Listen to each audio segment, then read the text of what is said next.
Welcome to the first of the video presentations, the video lectures that are being prepared for travelers in anticipation of the study trip to Israel that we're going to make together in December of this year. This is the first of several video presentations, and these lectures are being prepared with the expectation that all of the travelers who go on the trip will carefully watch all of the videos. And I'll try and explain that as we go along, why that is. But this particular video presentation, this lecture will be very, very introductory. I want to spend a few minutes just talking about the very real, special dynamics of this trip and make sure we're all very, very much understand and are willing to commit ourselves to making the trip work within the construct, the parameters defined by those special dynamics. So we're going to spend a little time doing that, and then we will go over some logistical falderall and so on. Now, I've started up a PowerPoint with some scenes from various trips, and I hope they'll be a little more evocative than just staring at my face, but don't let them be a distraction to you. Let me get straight to the point. Number one, there are some very, very special dynamics to this trip. And in the first place, there is a simple reality that this is a study trip for Shepherd Seminary. That is, we have framed and designed this trip and worked hard to provide this trip for our students as a study trip to Israel. And the focus, it's a seminary trip, and the focus of the trip is this all-important nexus, this connection between the land of Israel and the narrative of Scripture. The rationale for this trip, frankly, grows out of the seminary's absolute commitment to grammatical historical interpretation.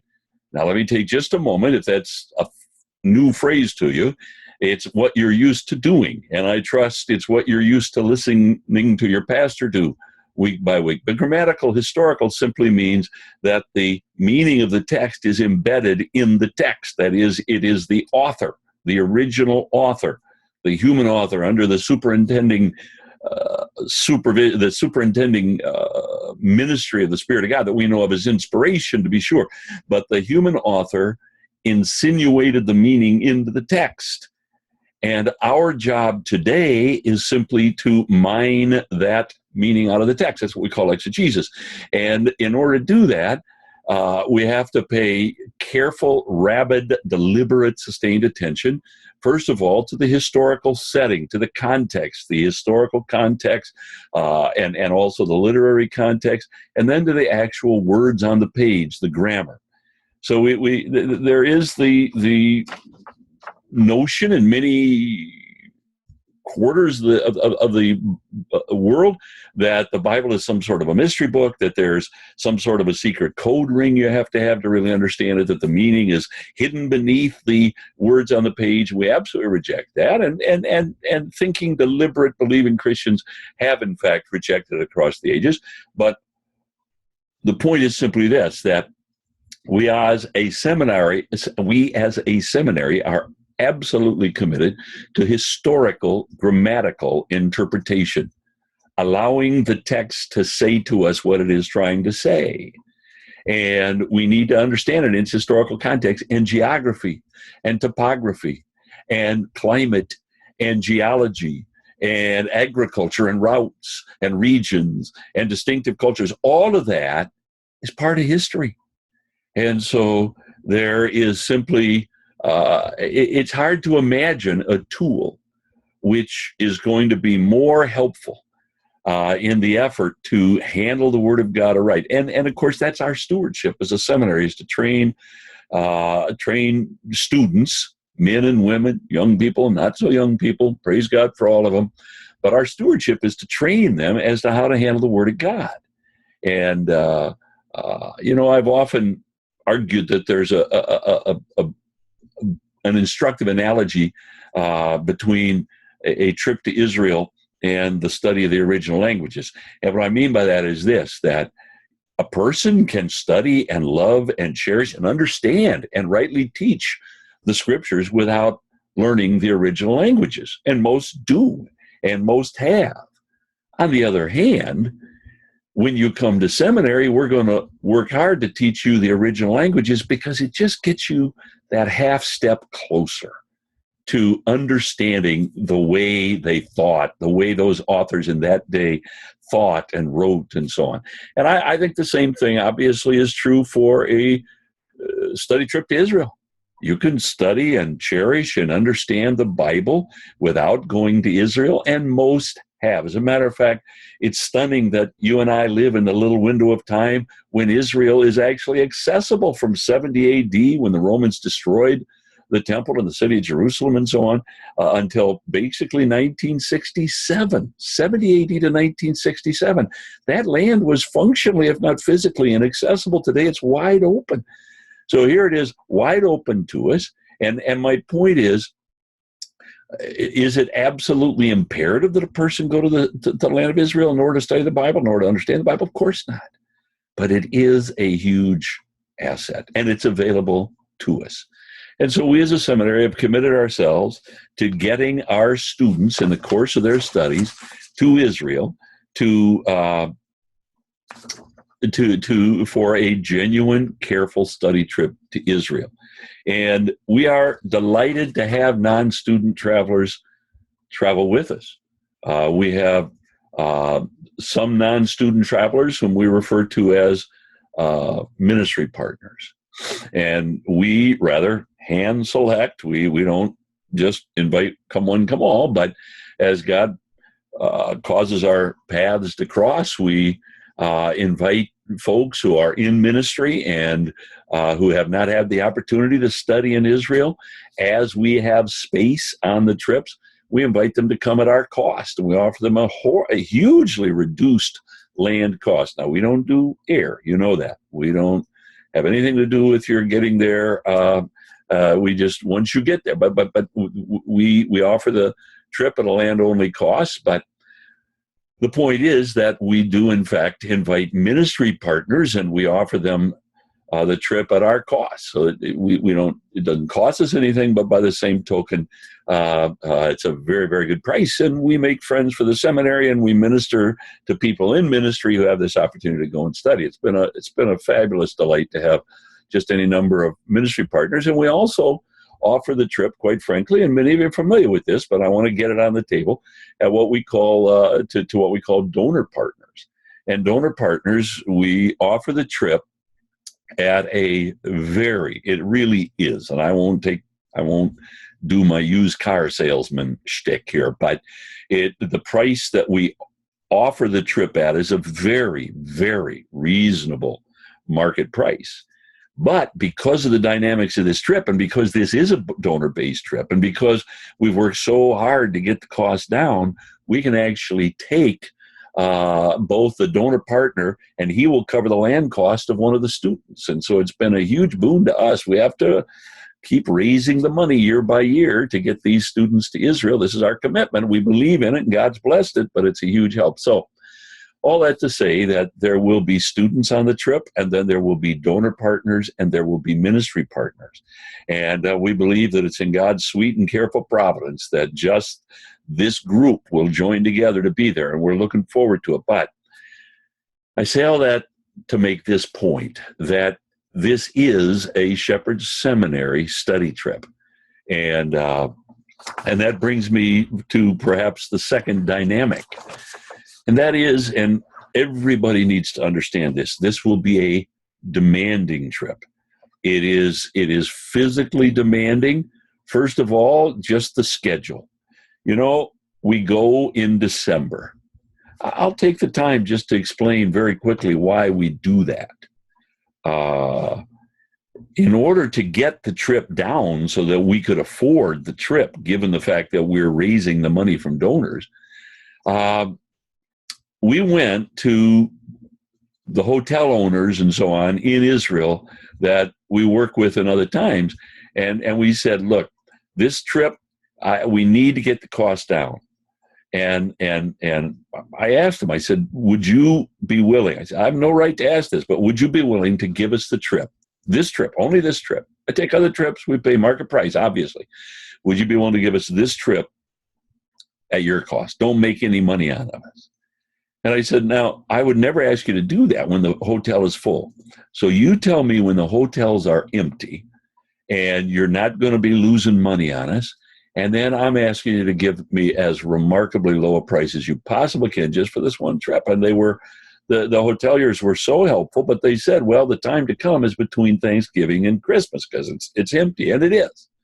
So that works very well with our schedule as a seminary. We finish first semester. I actually cheat a little on exam week, but we take the exam week and we set out, and that way we can get this in. It's in December. December can be a lovely time to be there in terms of the schedule. It can be a little hard on us too. We have to just wait on the Lord in that regard. But the point is that we go in December, and that means, quite frankly, that the days are short.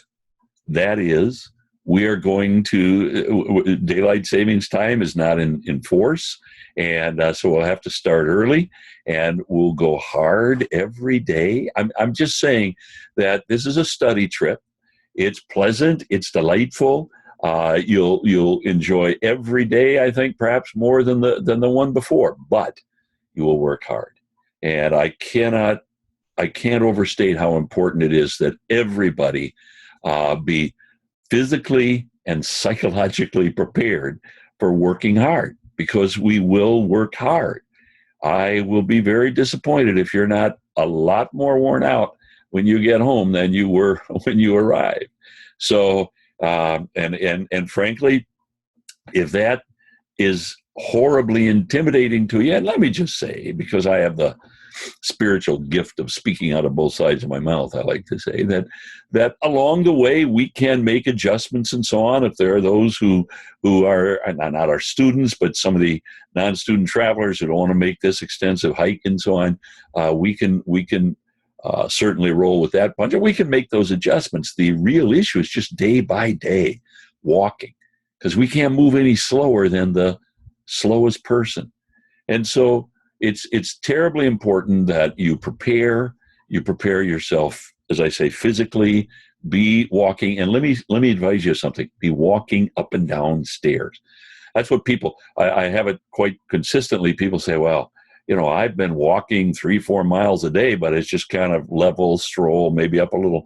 We're going to be walking constantly up, sometimes down, but you forget about that. It seems like we're always going up. But we're going to be walking up steep stairs, steep hills, a lot of times on rugged terrain, not easy terrain. And so again, if it's a special hike and we can say, all right, the people who don't want to go, stay behind, that's fine. But most of it is just the course of the day, where we're going, what we're going to see. So I would implore you, remember that the schedule will be demanding. We will be there in December. Now, let me just speak real quickly to the weather issue. The fact is that we, for all but 1 year that we have gone, we've had beautiful weather. 1 year, we did have a lot of snow. Matter of fact, the worst snow in Israel's history. The big snow month in Israel is January, but they can get it in December. Now, you might think, wow, snow in December, snow in Israel, what's that all about? Well, we're talking up in the hills. And up on the top of the hills where Jerusalem sits is they do get snow. Now, generally, the snow comes in. It's a big treat for everybody. Big moist snowflakes fall and decorate the city. And by 2 PM, it's all gone. But we did run into the worst snowstorm in their history here in 2014. But we made our way through. So I will come back to this, but as long as I've mentioned, let me just say that you need to be prepared for wet weather. Just something to cover your feet, whether they're toe-tight boots or whatever. You can keep your feet dry if we are walking around in slush and rain. We very possibly will see some rain. It is the rainy season. So I don't want to lose my way. we're talking about the sort of special dynamics of this trip. And I'm saying, number one, understand that it is an intensive, deliberate study trip. And you need to be in every way, not only prepared for that, but I would trust excited about it. Secondly, it is a demanding trip, and more demanding than almost any, well, than certainly than most trips. We don't, you know, I want you to learn the land. I want you to understand the way that the land in its as a whole and in its parts and so on plays so dramatically and deliberately by divine providence into the biblical narrative as it unfolds. And so just getting on a bus, riding to a place, walking 30 feet, talking about something, get back on a bus. We spend some time on the bus up until we get to Jerusalem, by the way. Then we turn in the bus and we walk everywhere. So we're going to walk the city. So I'm just saying we're going to walk the land, and we're going to have to hustle to get everything in. But I say I like to make the point that it is a deliberate study trip. We are thrilled that non-student travelers come along with this, and it's been just absolutely a delight. There's not been an exception. All the travelers who have traveled with us, there's not been an exception, that everyone just contributed to the trip. But please prepare yourself and know that it's going to be a demanding trip. And the other point that I would make very quickly is that I think there has to be a profound sense of stewardship. And now I'm going to talk directly and carefully to the students. To one degree or another, and in most cases to the total cost of the land, if not the air as well, your trip is being underwritten by donors who love the seminary, who believe in what we're doing, and who really are anxious to see students prepared to handle the Word of God. And it is such a profoundly important stewardship. You need to take this with you, that it is you need to regard yourself as stewards. And I would say this across the board to all the travelers. All right, so maybe you're paying for it yourself. Thank you for that. Maybe you're even helping a student go along. Oh, thank you from the bottom of my heart, how important that is. But the time and the effort that you have here, take it as a stewardship. Ask God to prepare your heart, work along with God to prepare your body.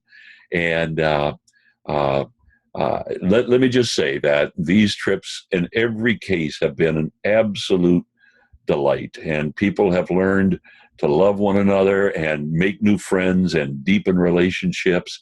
And the careful commitment to study and learn along the way on the part of the traveler, student and non-student together has been a thrill.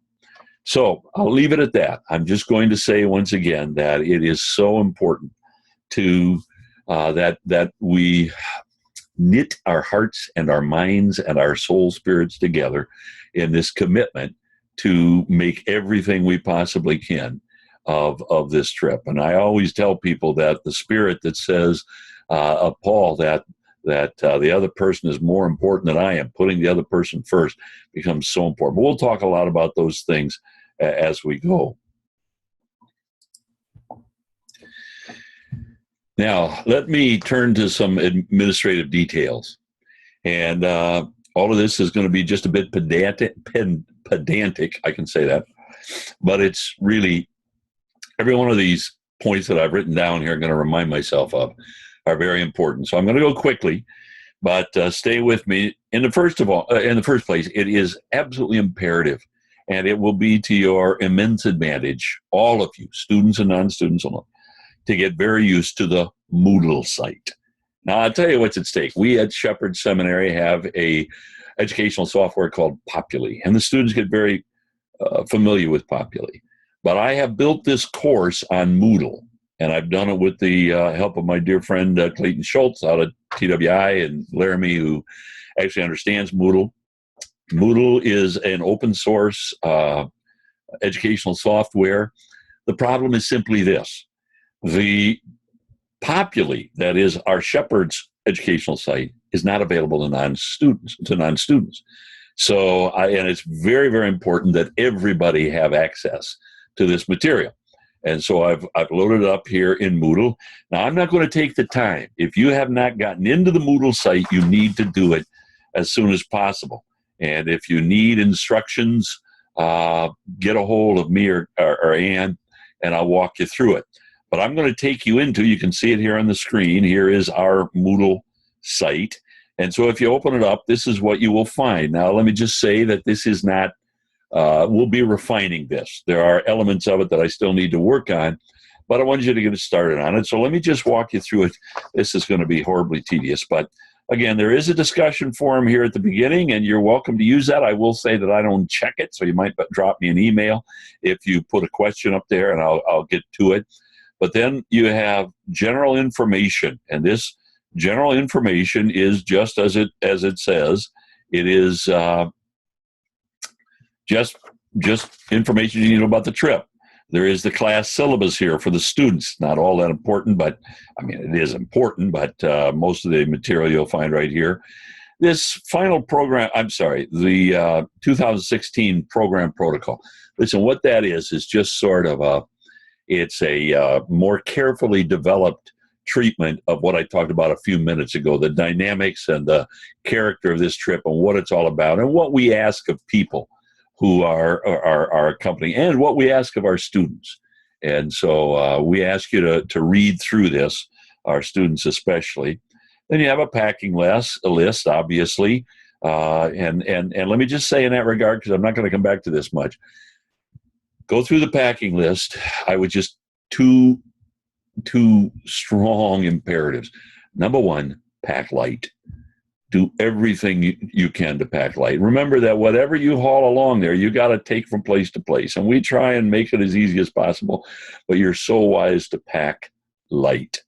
Remember that if you intend to make a fashion statement of any sort at any time, we are not going to pay attention. We're not interested. Israel is casual. You'll never need anything that approaches formal or even business casual. We will be there, and that's the second point to make, pack light, and pack so that you can shed layers. Israel is a cool climate and a warm sun. When we're there in the summer, as we often are, we are diving for the shade. Oh, it's so refreshing. On the other hand, we will be there in the season where we will probably be diving for the sunshine. That is, we'll be making our way out into the sunshine. But it is a warm sun and a cool climate. And as the day, I anticipate, this is fairly standard, that we'll have very nice, could be coolish days, but very nice days in the main. But as the sun goes down, it'll get very cool. And you need to be able to throw on some layers. So pack light. I will say this, it's all in the material, but there are some laundry facilities along the way. When we get to the Gloria Hotel, and you can check the itinerary here, but we're about 6 days in when we get to the Gloria Hotel, they have a very nice laundry service. It's not free, but it's very reasonable. And my wife and I, we pretty much pack to get through one day in Jerusalem, because as soon as we get to Jerusalem, we'll take the laundry down, and the next morning it'll be there for us, very, very nicely done. So, but there is a packing list, just suggested stuff and a lot of incidentals you might think about and so on. And then the trip itinerary is there. I think you're familiar with it. And then we have emailed, I think, to most of you who are watching this will have received an acceptance letter. And there are a lot of details about money and currency and getting to Israel and how to get from the airport to that I'm not going to go to the hotel and so on. I'm not going to go through so much of that is in that note. There's a lot there. You may have just taken one look at it and file it away, but somewhere as you make preparation, you need to spend some time with that note, go through it. Talks about phones and what I think is a very good phone service, but when you're having questions, now listen, you want to drop me a line, I'm happy to answer your questions. But just know that a lot of the information you're looking for is probably in that letter.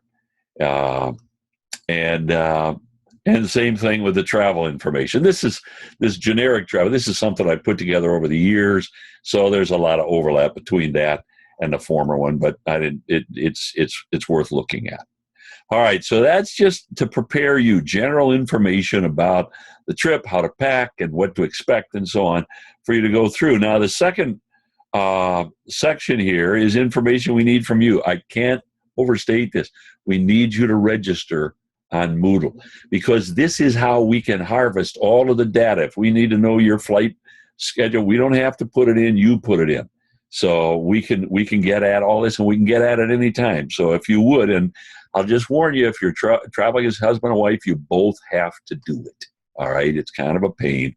But so the contact information, emergency contract, your passport information, I'd like you to put a copy of your passport. If you will just make a copy, and then you can upload it. There's a place you can just upload the electronic file right here, and we have a copy. Same thing with the waiver of responsibility. It's desperately important that we have that waiver of responsibility. It simply says you'll not hold us horribly liable for any accident that happens to you, and so on. You travel at your own risk, as it were. This is very standard stuff, and so on. We've never had any issue whatever in any of the trips I've ever taken. So I'm going to say it one more time. You go to the Moodle site, find this section, information we need from travelers, and get it all done. And I'll tell you something. One of the reasons that I asked for that copy of the passport is just to make sure you've got it.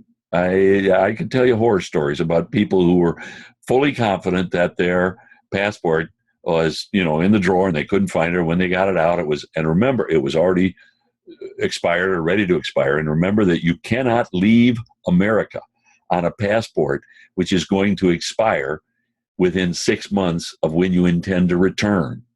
So you've got to check and see if you need to update your passport, renew your passport. Now is the time to do it. All right. Now, beyond that, there is a great deal of study material. And I'm going to just go through this very, very quickly. There are some notes, and actually, this is probably not going to apply to you. I use this same basic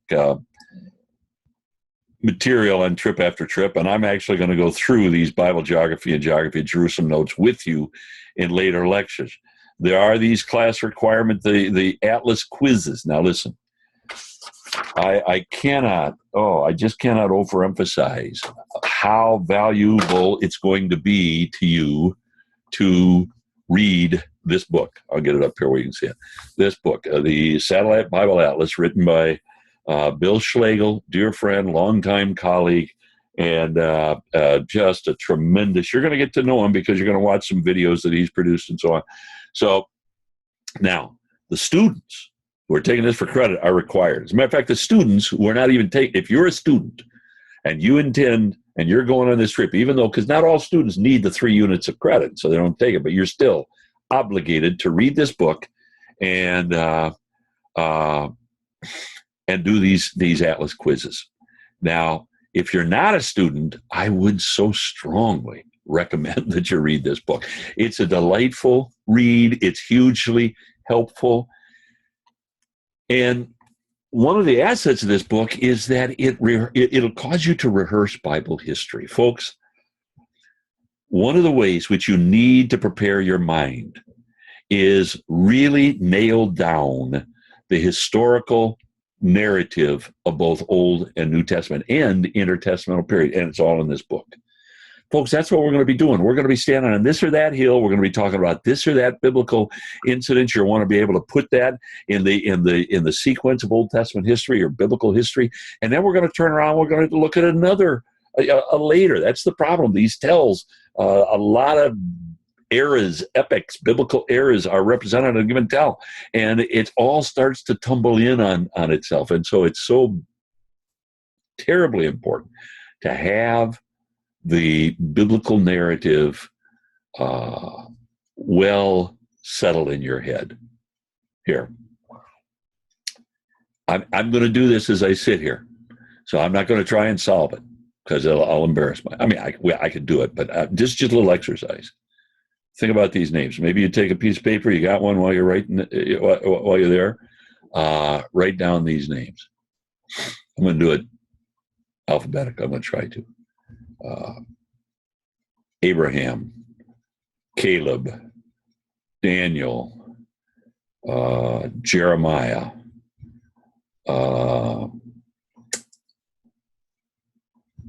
Moses. Okay, I'm going to give up the alphabetical. Joshua, Zerubbabel, Esther. Now, here'd be my challenge to you. Did you write those down? I can't repeat them. So you're going to have to back the video up, and it's not worth it. But my point is, can you put those in chronological order? Can you sit and look at them and put them, which one came first, which one came after? It's just, you need to know. It's got to be intuitive to you. And I would say that to you, students, that's absolutely basic. That's what it means. I think you've got to understand the Bible. And the Bible, half of it is history. And that history is revelatory. The revelation is in the historical events, and you've got to understand that history. And so and my persuasion and my observation is that so often people know the story of Abraham pretty well. Some of them, they know the story of Jonah. They know the story of maybe Hezekiah and the Assyrians, but they wouldn't know which one came first, which one came before the other. It's a narrative, and it's going somewhere, for heaven's sake. So we're going to spend a lot of time with that. So where am I taking you? The point is that we demand that our students read this book cover to cover. We strongly encourage non-student travelers to read this book. Know that there is a set of quizzes. They are still a work in progress. We're still working on this, and we got to get this figured out better. They're there, but we can do better than what are there. But at any rate, you have to read the text, report that you have read it, and then read the do the quizzes. Now, the quizzes are quite simple. I'm gonna show you. You hit on the quiz. You just click on it. It comes up, and I'm going to do a preview. But here's the quiz. Here's the quiz. And it says, "Did you finish all 4 assignments?" You have to put yes or no. A tell is a low spot in the ground. True or false? You got to answer. So, and here's where we're having a problem is that we've got questions like give a biblical reference to a tell, and that really doesn't work as a question. So we're going to have to go back. But I'll tell you this, students especially, listen to me now. This is as much a learning, the testing itself is as much a learning exercise as it is a testing. Read the book carefully, do the quiz, and make it a learning exercise.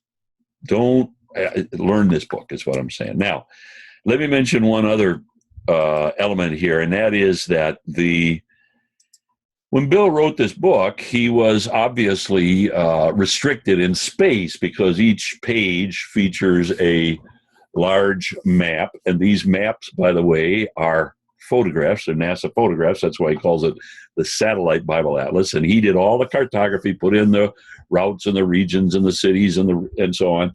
But then there is one page of text elucidating or describing, sort of commenting on the biblical narrative being treated. And it begins at the very beginning, goes all the way through the New Testament, through the Bar Kokhba Revolt, which is very important, through 135 AD. So the point is that Bill wrote a very lucid and helpful commentary, but he had a lot more to say.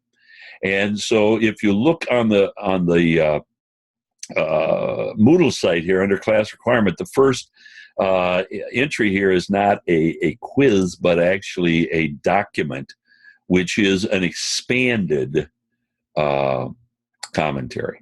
So he got to let it load in. But it's really a nice piece of work. I don't demand that you read that, but you would be hugely advantaged. It's very worth your time. So I'm going to say, uh, you know, I tell people all the time that it's too bad you have to go to Israel the first time, because the first time is so overwhelming. It gets lost. If you could skip the first time and just go the second time, it'd make a lot more sense. Well, you can't, but you can study and get to know the land. So what you're seeing is not brand new to you, and what you're learning is not brand new to you. There's going to be a lot of redundancy, but believe me, you need it. So I'm going to be more quick here. So you have the atlas, which you are to read, and everybody's to have that. And those are available at the seminar. You can buy them online at BiblePlaces.com. You can order this. These are hard. I have a hard copy here. They only sell a soft copy, I believe, now. And then there will be these videos right here. The videos that are here are old ones. I'm going to clean those up. I'm making the videos now. Now, forgive the pedantry here, but there is another requirement here. Each student is required while we are in Jerusalem. During the days we're in Jerusalem, we'll be staying right inside the old city, and there will be a number of days where you've got 3, 4, 5 hours in the afternoon, and we don't want you, you'll do some shopping, that's fine.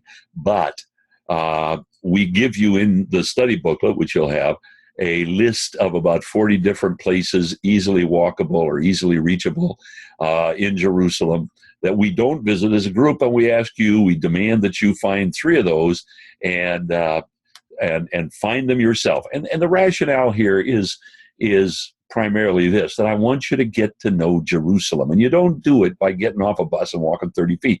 You do it by getting a group of 5 or 6 guys today and saying, hey, let's go climb the tower in the Church of the Redeemer, and then you got to find the Church of the Redeemer. Or let's go down to the quarry beneath the Damascus Gate. So you go and find it, and by making your way there, you'll have adventures, you'll learn things, you'll learn the city. So that's the point. I ask you to do 3 of those visits, and each one you have to go and fill it out and do a little test here. And then there will be daily quizzes. And each night you are to complete the daily quiz. Students are. I encourage the travelers to do the daily quizzes. I've tried to just pick some of the highlights and not so important things. But anyway, quiz about what we had done that day up until we get to Jerusalem. So there are daily quizzes. Students will be expected to take those quizzes. Others are encouraged. And you are also asked to journal. And I'm going to say again, folks, this is a stewardship. And you are going to be so advantaged in terms of learning if you journal day by day. And we actually encourage the students to keep a journal and then to just very, very quickly summarize that journal, because we know that there probably, we trust spiritual lessons and insights and impacts that are having that you would perhaps put in your journal. It's a little more private. You don't want to share on the internet, or as it were, or on the Moodle site. But then just in terms of what we saw, what impacted you in a given day. And I'm going to say in this regard, first day, you feel like, hey, I can handle this. I got it pretty good. We only go to Caesarea Maritima, then the Jezreel Valley, a lot of stuff. Second day, it started hard to sort out. By the third day, you'll think you've been there a week and a half, and it'll be very hard to sort things out. So the way to do it, one of the most important ways, is to journal. So we encourage everybody to journal. We require our students, and we also, and we're kind of working this through, but students know that we will ask you to contribute some blog posts. We just like to, have some blogs that we put up and ask people to track us with us, and they can feature photographs and so on. So Clayton Schultz is in charge of this, and he's fine-tuning it, and all of this will be laid out for you. But that will be a requirement. I'm not going to spend any time with it now. Then after that, on the Moodle site. All right, so on the Moodle site, I didn't make up the name, okay? But on the Moodle site, you have, first of all, just general information about the trip. Then you have information we need from you. Then we've tried to upload, and if we don't have it there yet, we'll get it there, all that is required of our students to do in terms of assignments that have to be fulfilled. After that, we have just quite a few study resources. These Schlegel videos are magisterial. Watch them more than once. They're only 7 or 8 minutes apiece. They are so well done. Schlegel just does it. His boy, I think he's about 12, 13 years old now.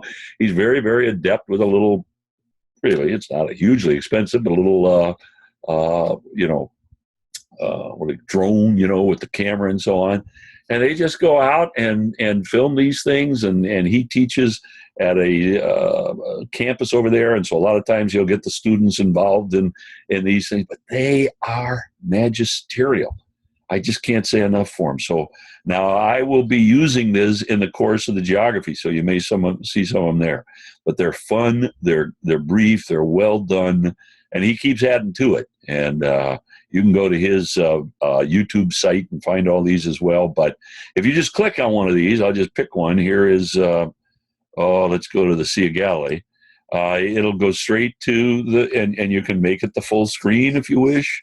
This is Bill on the Sea of Galilee. That is just talking about the Sea of Galilee.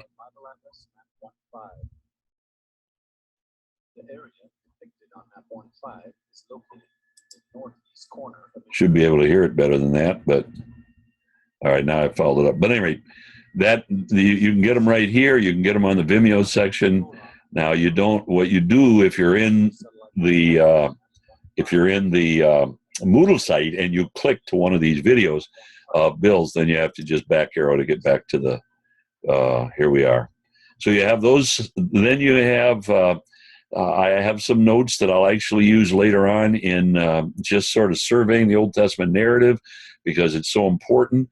Now listen, Todd Bolin teaches at Masters College, lived and taught in Israel at an IBEX program for 15 years, knows the land of Israel as well as anybody on earth, I swear. Great teacher.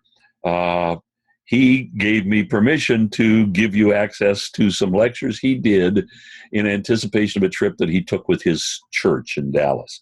And so if you go here, it'll take you to a website where you got all of these and you can listen to the audio, or you can,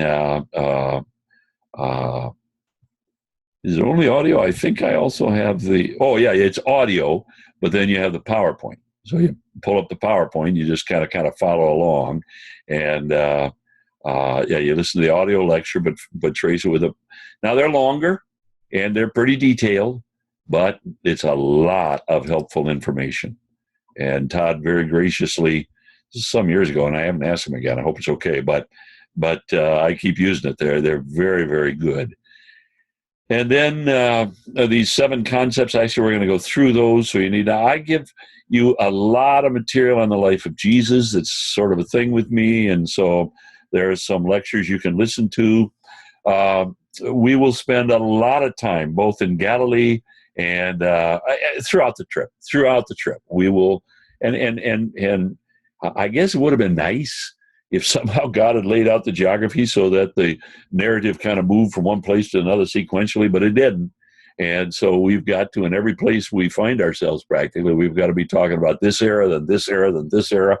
But in many cases, we'll be talking about the life of Jesus. So get to know it. These are just all my material, I have to confess. And then I give you some websites and so on to go to get familiar with just matters of culture and even the politics and so on. So at any rate, that's the Moodle site. And I'm going to say it one more time very quickly, forgive the tedium.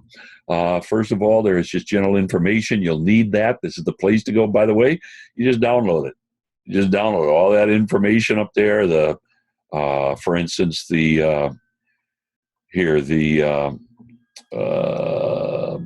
packing list. So you just click on it, and it should say to me, did I not click? Hold on here. Yeah, it should. I don't know why it's not doing it for me. Forgive me here, but it should. Perhaps it's working at it. It's a download. But anyway, it'll download it, and then you can just print it off and do what you will with it. So you have the general information, then you have the information we need from you. You have to fill that in, and then what it is our students will be expected to do, and then a lot of study material. All right, well, other than that, let me just make a couple of other comments very, very quickly. I've got them written down here. Students, make sure you get this work done. It's a busy semester, but you cannot wait until exam week and start and then start to read this atlas and so on. Get the work done. Build it into your schedule. Sit down and figure out what it is you're going to have to do. I'm going to say it again. Every class you take is a stewardship, for heaven's sake. But maybe just given the closeness that I feel to this Israel Initiative program, I'm personally animated by the fact that you have a stewardship with regard to the Lord and to your ministry and to the people who have provided this for you to spend the time. And you're going to shortchange yourself and that trip if you don't prepare. So now, as to non-student travelers, I'm just going to encourage you, if there's money that you have to get to us, please do it. We'll not chase you down, but as soon as you can, please do it. If you have questions, I'm happy to field them. Jimmy and Clayton out there in Laramie are very good at this. Clayton has been with us every year, and so you could ask him as well. But honest to goodness, any question you have, Ann Clampett in the office as far as administrative issues and so on, she's very good at that. She oversees this. So any questions, chase them down. And maybe it would be good to use that forum on the Moodle. I don't mean to be, there's my document that I couldn't find, but I'll just leave it alone. It did download it to the machine. Now, one other note, and then I'm going to be done, and that is this, that folks, I know that there is constantly concern about whether or not it's safe to be in Israel. Are we putting ourselves in harm's way by going to Israel? Let me say, I understand the concern, but I will affirm unequivocally that the answer is an absolute no. You are not putting yourself in harm's way in going to Israel. Israel is a troubled people. As a matter of fact, God prophesied that she would be, Jerusalem specifically, a cup of trembling.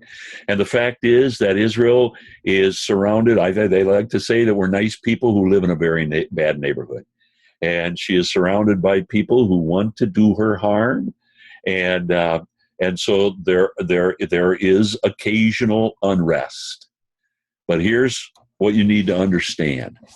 Number one, Israel is staggeringly good at security. She knows how to protect her visitors as well as her citizens.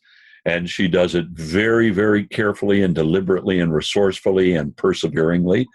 And the other point to be made, number one, Israel's good at security. But number two, for whatever set of reasons, whatever there is of unrest or difficulty in Israel is going to be blown totally out of proportion in the news media. And you are far safer walking the streets of Jerusalem than you are the streets of Chicago. Now listen, we are circumspect. We take care. We don't do foolishly. We want people to be in small groups, not individuals.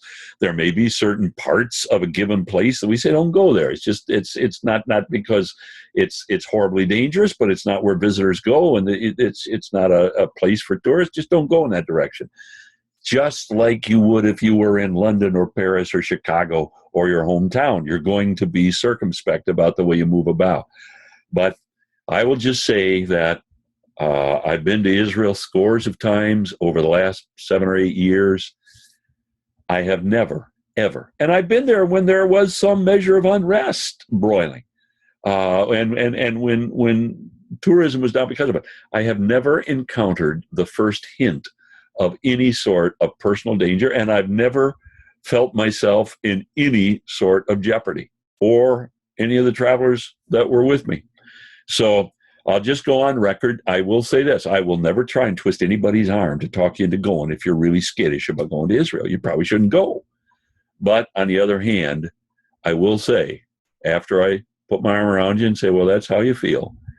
And then I think the wise thing for you to do is to back away from the trip. That's what I'll say to you. And then I'll just give you a little pat on the shoulder and send you off and mutter under my breath, I think he's being silly. But that's not my business. But I'm not trying to talk you into it. So I leave you with that. Once again, forgive the pedantry. It's important. The rest of the lectures will be teaching, and our focus will be on geography and history and biblical history and post-biblical history and so on.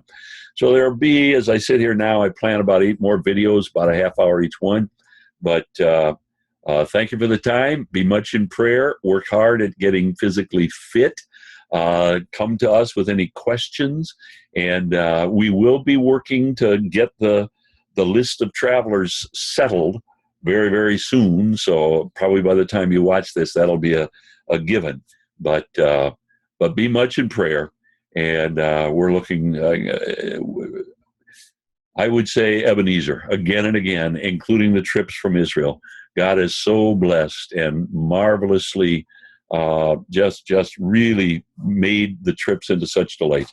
I have every confidence that that's what we're going to experience, but we will wait upon God. All right. Thank you.